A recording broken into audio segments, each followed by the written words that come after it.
Hey everyone, David C. Anderson here, coming at you from the Knife Center. And today we're taking a look at one of our favorite knives. It's something we use over here every day, and we don't know what we'd do without it. Let's check it out.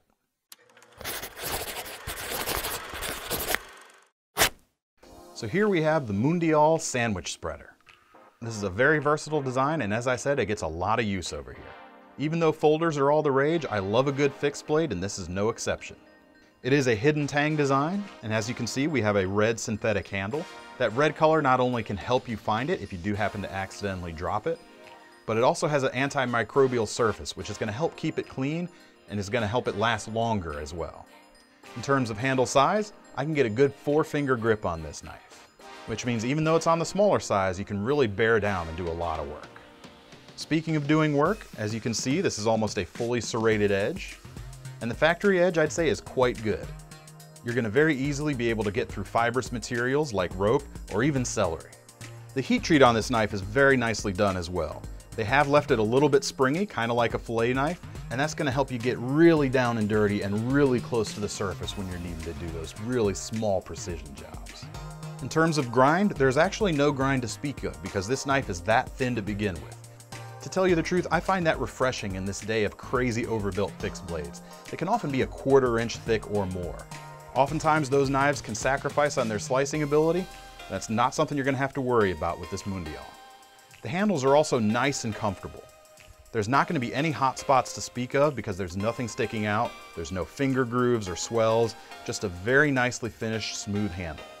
One problem I do see coming up, however, is it is completely symmetrical, which makes it a little hard to index the knife if you're not looking at it directly. The last thing you really want to do when you need to make a cut is to be holding it upside down. And that's not something you're going to be able to tell just feeling this knife. You're going to have to take a look at it before you cut. As you would expect, this is a stainless steel, and additionally, it's NSF certified, which means if you really wanted to, you could even use this in a kitchen. So what is this knife really good at? For one, there's a lot of belly with this design. And when you combine that with the unsharpened tip, this can actually make a very good game processing knife. When you're done skinning with this section, the hump here is going to come in very handy when you need to scrape that hide. Of course, this is also excellent for EDC. I don't think the edge is going to be super long lasting with this knife, but the serrated edge does help mitigate that a little bit. And personally, I think this would make a great neck knife that would be easy to whip out when you needed to open a box or a package. Now, someone has suggested to me that this may make a good bushcraft knife, and I can kind of see it, but I have to disagree there. Although the handle is certainly conducive, as I said, there's no real hot spots, and this would make a decent carving blade, but it's not a Scandi grind, and if you do need to do any sort of drilling with the tip, again, the handle's comfortable enough to do it, but you're going to be making some really wide and shallow divots, which really kind of defeats the purpose and doesn't do what you need a bushcraft knife to do. For that same reason, it's not really going to make a great tactical knife either.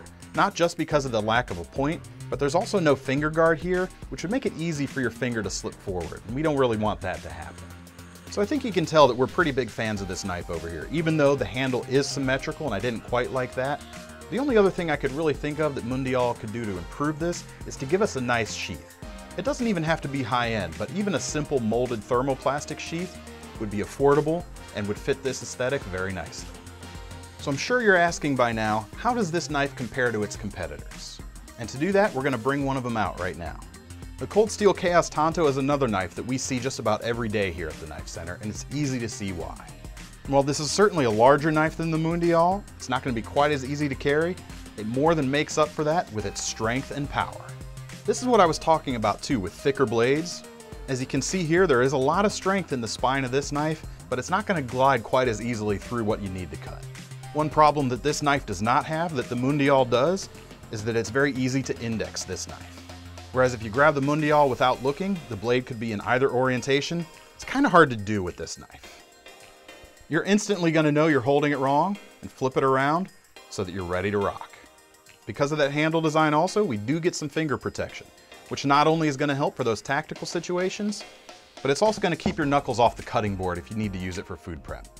Also, another area where I think that these two knives compete very well, we've got a nice long length with this blade with a good hollow grind, which is going to be a very nice place for, say, peanut butter to rest, and I think this would make a heck of a sandwich spreader.